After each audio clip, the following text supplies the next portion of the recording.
Olá, esse é o Conexão. Foi publicado o segundo censo de games do Brasil. O documento traz informações que ajudam a enxergar como o setor caminha no Brasil. Jogar videogame há muito tempo deixou de ser algo relacionado à perda de tempo.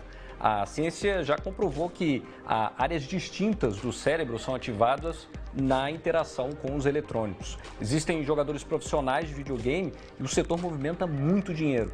Segundo o censo, o número de estúdios produzindo games aumentou 400% entre 2013 e 2017 e o mercado de jogos eletrônicos cresceu em todas as regiões do país. Sobre os dados do censo e as novidades do setor, vamos conversar agora com o Rogério Félix, que é coordenador de games da Zion, o Felipe de Mello, aluno do curso de games, e Carlos Estirgarribia, falei certo? Diretor de negócios da Gazeus Game e fundador da Abra Games. Muito obrigado pela participação de todo mundo aqui. Carlos, eu queria que você falasse pra gente como é que anda o mercado de games no Brasil. Ele está em expansão mesmo? Existe ainda uma vantagem de produções mais para celular ou para PC? Ou a expansão é em todos os segmentos? Então, você está falando dos estúdios, de indústria, né, de games. Então, isso cresceu muito, a gente viu isso. A predominância ainda está para PC, tá? A gente vê muitos estúdios fazendo jogos para PC, celular vem junto, assim, até porque é uma coisa que assim, as pessoas hoje jogam mais em celular do que saber outros meios. Então, os estúdios veem isso. Eles começam, mesmo que eles queiram fazer jogos para esse PC, esse console, quando eles veem que o público migrou, é natural que eles também comecem a fazer jogo para celular. Então, isso cresceu nos dois, mas o PC ainda é predominante aqui no Brasil, nos estúdios mais novos. E é impressionante, né? A gente abre qualquer rede social hoje em dia, tá lá sugestão de um jogo, de um aplicativo para você baixar, para dar uma olhada. Agora, Rogério, o que você repara, você é professor, você trabalha aí com o desenvolvimento de projetos, o que você observa? As pessoas realmente estão buscando uma qualificação para trabalhar nesse segmento? Sim, porque na verdade, quando hoje se fala de jogos eletrônicos, nós não estamos falando apenas só em diversão. Você mesmo apontou que várias partes do cérebro são ativadas em determinados momentos que você está fazendo uma conexão com eletrônicos, principalmente com jogos eletrônicos. Jogos eletrônicos hoje é uma ferramenta de ensino poderosa, de transformação poderosa, não só quando estamos falando de diversão, mas muitas vezes usando indústria na academia mesmo, nas escolas, ou até mesmo como uma ferramenta de treinamento.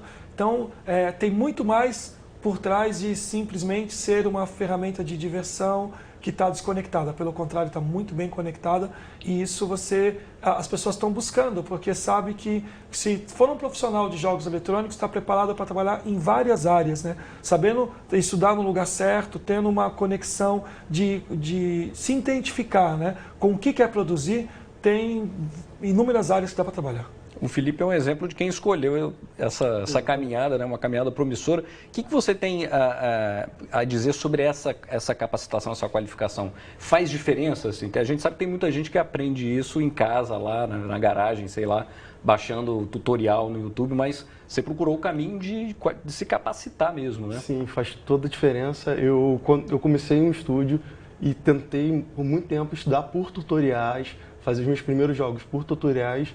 E foi procurando a escola, procurando a Zion, que eu vi a diferença com o modo de ensino, que ser guiado e ter um norte faz essa diferença, muito mais profissional, o modo como eu passei a ver a minha caminhada, o estúdio, e passei de ser aquela coisa amadora para ser uma coisa mais profissional, ser profissional, ver o mercado com outros modos, com outros olhos, identificar melhor minhas oportunidades e ver quais são as maiores dificuldades, coisa que, é claro, canais de streaming não podem me passar com tanta facilidade. Entendi. Agora, voltando a falar sobre esse censo, Carlos, essa expansão de estúdios produtores, né, de jogos eletrônicos, ela aconteceu de forma igual em todo o Brasil ou existem polos hoje que são mais fortes nessa produção? Então, a gente tem alguns estados, sim, que são mais fortes. Rio, São Paulo, Pernambuco.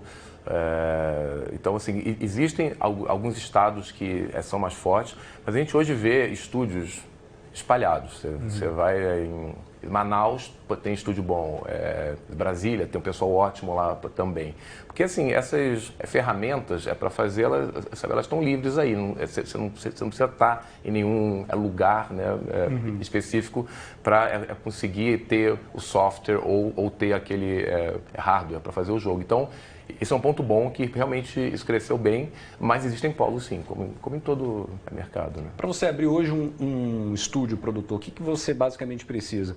A gente, como eu falei, tem muita gente que faz isso de maneira amadora, em casa, e vai jogando coisa na internet. Agora, se você quer fazer isso de maneira profissional, basicamente o que tem num estúdio que produz jogo eletrônico? O mínimo que tem, obviamente, tem alguém que pensa como é que o jogo né, que pensa no jogo em si. Você vai ter alguém de arte para desenhar as coisas do jogo, programação precisa ter. Então, geralmente, esses estúdios eles começam assim, com uma pessoa, 2, 3, né, que cada um cuida de uma parte e elas tocam. Só que aí, depois elas veem que elas precisam de mais gente. Por exemplo, tem que testar o jogo, porque não adianta fazer só, precisa testar. Então, ou elas mesmas testam, ou elas começam a chamar, sabe, outras pessoas para validar o jogo. E depois ela está pronto o jogo, o que ela faz? É lançamento. Aí você precisa ter alguém que crie os banners para publicar esse jogo, o marketing do jogo. Então, você sempre começa pequeno e depois vai colocando outras pessoas enquanto o teu jogo sai. E aí chega uma hora que você vê que você precisa já ter grana ali para bancar essa estrutura. Então, em resumo, é uma empresa completa, uma empresa, né? Se você pensar só em fazer isso como hobby, é legal, mas tem que estar preparado porque é um processo longo. Por mais que você crie rápido o jogo, e assim, é possível. Você faz uma demo ali, alguma coisa rápida, mas se você pensa em ter esse jogo publicado, você está falando aí de 6 meses, 1 ano, sabe, até mais, só para lançar. E atualmente os jogos, eles não são algo que você colocou lá e aí pronto, terminou. Você precisa criar novas fases, novos modos de jogo. Então, você tem que atualizar. Você tem que pensar que isso é um projeto, sabe? É uma startup. Cada jogo que você está fazendo é uma startup que você pode ficar nela por 5 anos. Tem jogo nosso que a gente faz lá que o jogo já está vivo há 7 anos. Tem outros que a gente viu que não deu certo, a gente tira, mas a tendência é que os jogos durem muito tempo. Como você falou, é um serviço, né? Um serviço, um produto que não está acabado nunca, né? Está se atualizando. Agora, para empreender dessa maneira, os cursos de formação hoje, eles dão essa visão mais geral, porque pelo que a gente viu, não é só a parte técnica, né, de você entender de programação, você também tem que entender de marketing, você tem que entender de finanças, principalmente de finanças, né, porque senão perde o controle da coisa, né? Sim, aí que está o grande diferencial da Zion. Além de uma formação... Eu falei errado, né? É Zion. É Zion, mas não mal. Além da formação, a gente agrega muita coisa casado ao network e a essa experimentação de mercado. Porque não adianta, alguns modelos de educação, até mesmo a gente pode ter como parâmetro algumas universidades no país ou em algumas outras coisas do estilo, as pessoas parecem que depois que terminar vai fazer alguma coisa no mercado. Não dá tempo. O nosso mercado de jogos eletrônicos ele é muito rápido. Pode ser que você está estudando uma coisa num mês, que quando termina o mês aquilo já apareceu um novo boom que já virou todo o mercado. Então, dar a aula antenado no mercado. Olhando o mercado aqui, daqui 6 meses está acontecendo tal coisa. Então, vamos colocar isso no módulo, vamos trazer tal profissional que está na tendência do mercado falando isso, para palestrar para os nossos alunos. Então, a nossa formação, toda sexta-feira, a gente tem palestrantes, a gente tem profissionais do mercado, trocando informações, fazendo network com os nossos alunos. A cada 6 meses a gente tem oficinas de demonstração, os nossos alunos pegam os seus jogos e apresentam para empresas, elas dão feedback, muitas vezes são campeonatos. Periodicamente também, então nós separamos alguns alunos e passamos alguns briefings que o mercado nos sugere, isso aqui é muito legal porque tem uma tendência aqui tem uma pegadinha, eu quero ver se os alunos vão ter essa criatividade. Então, quando você tem uma formação que ela pulsa constantemente com novidade, ela prepara profissionais, como ele comentou, que quando você cria um jogo, não é criar, colocar na prateleira. Você tem agora um filho, ele tem que alimentar todo dia, tem que tomar banho todo dia, tem que trocar todo dia, tem que olhar para ver o que as pessoas estão falando do jogo, para ver se elas estão corretas ou não, se elas estão gostando ou não. Então, para que eles possam acostumar com esse processo, é interatividade o tempo todo. É uma formação onde você constantemente tem novos desafios todas as semanas, todos os meses, com novidades, para que o aluno consiga estar sempre pronto com o novo. Porque quando ele for para o mercado, assim, eu diria que hoje você pode fazer uma formação de 2, 3, 4 anos e você vai para o mercado e você corre o risco de não estar pronto. Porque quando você chega, as novidades são muito rápidas. Então, por isso que a nossa missão sempre é ensinar a pensar, ensinar a desenvolver, a enfrentar desafios, ser proativo e ser sempre criativo ao extremo. Porque se de repente no meio do caminho, onde você for trabalhar, as suas técnicas que você já conhece não funcionar, você sabe ter habilidades de transformar outras e resolver. Felipe, como é que você se sente ouvindo isso? É um cenário profissional que é desafiador isso aí, né? Sim, eu juro que a primeira vez que eu ouvi sobre escola, sobre isso tudo, eu achei que era até um pouco de papo de vendedor, até entrar lá e vivenciar e saber que é correria o dia todo, que a gente sente mesmo no mercado. E aí, qual tem sido a sua estratégia? Porque eles falaram uma coisa interessante, que dentro desse universo você tem grandes eventos, competições, Exatamente. Que servem de alguma maneira para que essas atualizações sejam feitas e as novidades apareçam, né? Você frequenta isso? Como é que é a sua estratégia? Então, nós temos outros alunos com a mesma pegada que eu, que também querem, então a gente desenvolve jogos juntos, como já foi falado, cada um tem uma parte que é responsável e assim a gente monta a estratégia de estar sempre atualizando, sempre um de olho no mercado, um de olho como melhorar a programação, como deixar o jogo mais atual. E é claro, a gente sempre recorre aos professores para pedir ajuda, recorre muito ao Rogério, porque a gente sabe que pela quantidade de eventos que a gente tem e por a escola sempre trazer profissionais já do mercado, querendo conhecer a gente, e a gente tem a possibilidade de mostrar nosso trabalho, a gente tem que estar com ele sempre muito afiado e o mais polido possível. Então, é uma correria e lá dentro a gente se sente como se estivesse exatamente no mercado, mesmo porque eles trabalham muito com a parte de briefing com a gente, fazendo justamente a parte de dar desafios com matemática, como se fosse um cliente pedindo para a gente um trabalho específico. Quer dizer, briefing, para a gente explicar, é o pedido que é feito, né? Tipo Exatamente. Assim, como se fosse num restaurante e falar, eu quero um prato assim, assim, assado. Exatamente. E aí vocês bolam um projeto. Eu quero pegar uns dados aqui, que é da Pesquisa Game Brasil de 2018, que revelam um pouco do perfil do consumo, né? Porque de um lado tem a parte de capacitação, né, de quem está fazendo, mas também por uma questão até de marketing, de posicionamento, de venda, é um setor que exige muito dessa leitura, né, do público que está consumindo. E aí tem alguns dados que são muito interessantes dessa Pesquisa Game Brasil 2018. Ela revelou, por exemplo, que 75% dos brasileiros brincam com jogos eletrônicos, independente da plataforma, e a maioria são mulheres. Quer dizer, o público feminino cresceu muito, né? O nosso público, na verdade, assim, a gente tem jogos de clássicos, tá? Buraco, e sabe, outros jogos, dominó, por exemplo. E o nosso público-alvo é exatamente esse, são mulheres de 35 para cima. Então, a gente é realmente um exemplo vivo disso, de que o jogo não é só para o pessoalzinho de 15 anos e molecão, não. Todo mundo joga hoje. Mesmo porque todo mundo, quando abre lá a página da rede social, aparece, pula um jogo, alguém sugerindo algum joguinho lá. Porque tem sempre um jogo que você vai olhar e falar, pô, esse jogo é legal, eu vou jogar. Então... E em termos de procura de capacitação, as mulheres também têm buscado esse campo? Então, hoje é bastante equilibrado, digamos assim, né?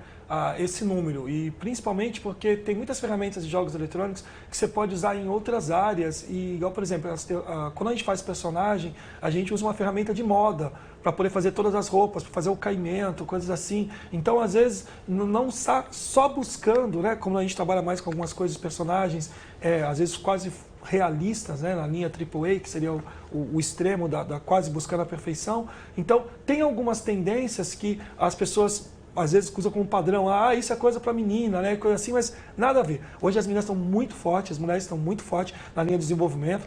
Tanto o mercado que consome como o mercado que desenvolve não é a linha de criança, como todo mundo acha, é 8, 10 anos de idade. Eu até costumo dizer que quando nós éramos mais novos, não podia jogar, não podia desenvolver. Então agora crescemos e agora que eu quero trabalhar com isso. Já que agora eu não posso, já que lá atrás eu não podia jogar, então agora eu vou ser o mercado que produz isso. Então a procura é muito equilibrada e o bacana é que em tudo está equilibrado. A gente está falando em consumo, a gente está falando em estudo e hoje você vai em competições e é muito agradável você ver garotas pegando o controle ou assumindo o teclado e é bom que você saiba jogar bem, porque senão você vai apanhar. E o outro dado interessante é que em relação à idade também não tem uma restrição, porque a gente tende a imaginar que o público mais jovem é que se interessa mais pelos jogos eletrônicos, mas a pesquisa Game Brasil também mostrou que 67% do público que afirma brincar com o jogo eletrônico, tem idade entre 25 e 54 anos. Isso você percebe para os seus colegas de curso, tem essa variação de idade também? Sim. Lá nós temos companheiros, estudantes que têm de 10 anos, tem turma que tem pessoas com 40 e poucos anos. E na mesma turma, eles têm essas duas idades. E conversam por igual, discutem por igual e programam por igual. Se você vê o jogo de um e de outro, você não consegue dizer quem foi que fez ou pela sua idade. Porque tem a mesma maturidade, a mesma cabeça e falam a mesma língua, não importando a idade que um tem e o outro tem. Entendi. Fazer mais um outro recorte aqui.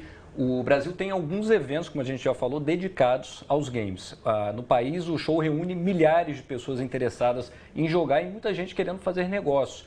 A organização do evento anunciou que a edição de 2018 já tem um recorde no número de marcas participantes. São até agora 320 estandes de empresas que fazem parte da cadeia da indústria de jogos eletrônicos. São desenvolvedores, estúdios independentes, publicadores, fabricantes de hardware.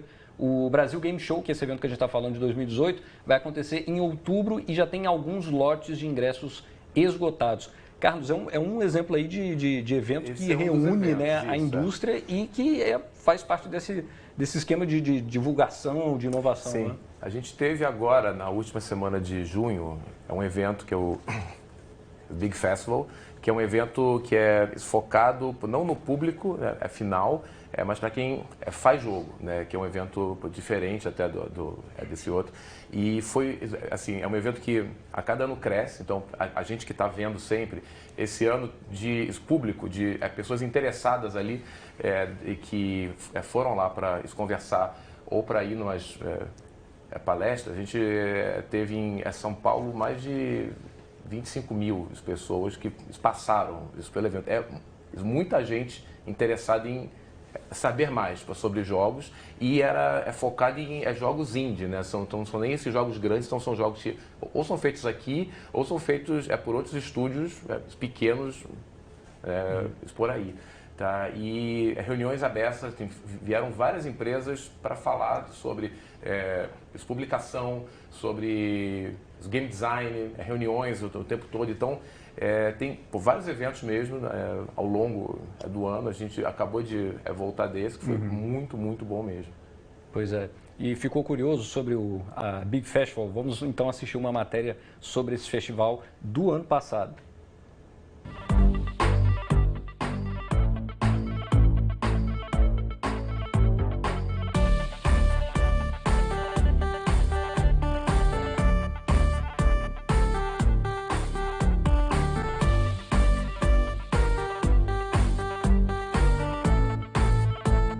O BNDES acredita muito nesse setor desde muitos anos atrás. O evento Big Festival é uma das principais iniciativas que foram realizadas em prol desse desenvolvimento para fazer esse setor crescer e cumprir esse potencial tão grande que ele promete. Hoje a gente anunciou uma parceria que a gente está fazendo entre o Animamundi e o Big. Essa parceria tem tudo para dar certo. Eu acho que animação e games são artes irmãs. Essa união é super estratégica no sentido de dar uma força muito maior às propriedades intelectuais criadas no Brasil hoje.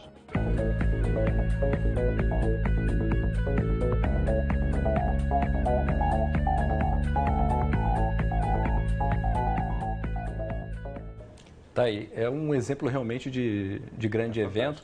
E uma coisa que chama atenção é a presença, por exemplo, do BNDES, né? Isso é um claro sinal de que é um setor estratégico e que recebe investimento pesado, né? Sim, nesses últimos, desde 2016, a gente está vendo que vários órgãos públicos, BNDES, FINEP, Apex, Ancine, estão realmente colocando esse capital nisso, tá? Pode ser ou através de estar nesses eventos ou patrocinando as empresas a fazerem jogos. Então, a gente teve, nesse último ano agora, por vários editais e as empresas agora estão fazendo mais de 50 jogos que foram financiados por esses editais. E o interessante é que, assim, esses jogos, parte do que eles, assim, você tinha que, não era só pedir X, você tinha que dizer, ok, é para esse jogo e qual que é o seu plano para que esse jogo venda. Então, o retorno sempre sobre investimento. O retorno. Então, não é só, ok, tá aqui e faz. O famoso ROI, né? ROI. Tem que ter ROI. Você tem que provar. A sigla em inglês para retorno sobre investimento. Então, é legal isso porque a gente vê que a gente já consegue esse funding, né? Mas isso tem que provar. Não é só para fazer isso por hobby, não. É mercado isso. A gente tem que saber o quanto é que gera. Pode ser que não gere, mas pelo menos esses estúdios todos tiveram que vir lá no seu pitch e falar, olha, se eu ganhar 150 mil, o que seja, eu espero que em X anos esse jogo gere pelo menos 5 vezes isso. Entendeu? Então é legal que as empresas já estão com isso introjetado, né? Já percebe isso. Agora, isso muito também pela versatilidade dessa tecnologia, né? Ela não necessariamente vai servir para entretenimento, né? E assim, ele citou uma coisa que é importantíssima e é onde a Zion se preocupa muito, né? O próprio Big é um foco muito importante para nós. Nós sempre deixamos muito claro para os nossos alunos a importância de eventos como o Big. O Big fala 100% a nossa língua. Ele tem profissionais que falam a nossa língua, profissionais que são palpáveis, assim como o Carlos e vários outros amigos que a gente sabe que pode encontrar depois para trocar ideias, para poder negociar junto, para poder pegar expertise. Caramba, Carlos está voltando agora da Espanha, está voltando do México, fez tal negociação. Poxa, vamos trocar ideias com isso. Então se reúne todo mundo que durante o ano inteiro fez as suas estratégias, durante o ano inteiro tem os seus negócios acontecendo. E principalmente, uma das coisas que a gente usa, que ele estava falando de pitch, de toda a parte de editais, isso para nós é a nossa veia. Em determinados momentos, para os alunos que já começam determinados modos, a gente traz o edital como ele é. O edital, por exemplo, do BNDES. Igualzinho. O edital do BNDES, o edital de um ensino, o anti-edital, a gente traz esse edital, coloca na sala de aula, a gente lê junto, a gente pauta isso junto, a gente deixa claro aonde cada uma das coisas são importantes e realmente a gente, mesmo que o jogo ainda não esteja pronto, a gente trabalha a mente dele, como que ele prova aonde cada um dos investimentos. Então a gente tem, por isso que a nossa metodologia de ensino tem muitas coisas diferentes. Tem horas que a gente não está na sala de aula, a gente está em outras salas de negócios mesmo, sabe? Calculadora na mão, vamos fazer isso aqui, vamos planilhar, vamos para agora mexer no Excel, como que eu vou provar que esse investimento vai dar retorno, e como que eu gasto esse investimento. A gente está chegando no final do programa, só para a gente não deixar essa pergunta em aberto, além do entretenimento, claro, quais são as áreas, quais são as possibilidades que se vêem hoje com o uso do game? Você fala muito em gamificação, né, dos processos. Então, assim, para a gente citar alguns exemplos, o que a gente poderia dizer aqui? De aplicação da tecnologia de game para outras finalidades. Acredito que dentro da sala de aula, eu, por exemplo, já produzi jogos para professores, para ensinar matérias dentro da sua sala de aula. Eu acho que essa é uma das aplicações para o futuro, ensinar alunos a como estudar melhor, como aprender uma matéria que ele tem dificuldade a partir dos jogos e até mesmo como exemplos que já aconteceram em algumas escolas e fizeram reportagens sobre isso, botar o aluno para não ter uma pontuação, não ter uma pontuação de 0 a 10 no final do período, mas sim ter um nível de personagem. Então ele entrava no papel de um personagem, cada tarefa era como se fosse uma quest dentro do jogo e ele assumava experiência para alcançar um nível. E isso era feita a nota dele no final. Era como se fosse um avatar ali. Exatamente. Entendi. Então trazer os jogos para dentro da escola e até mesmo contar histórias através de jogos. Hoje a gente tem jogos que eles são focados em contar uma narrativa e não no gameplay Entendi. ou não no combate, mas sim... Tá aí um bom exemplo. Eu quero agradecer a participação de vocês. Infelizmente, o nosso tempo acabou. O assunto é vasto, eu sei, mas a gente pode voltar a falar sobre isso futuramente. Muito obrigado pela participação aí de todos, foi muito bom. A você de casa, muito obrigado pela companhia também. Se quiser rever essas e outras entrevistas, é só acessar o futuraplay.org. Até a próxima.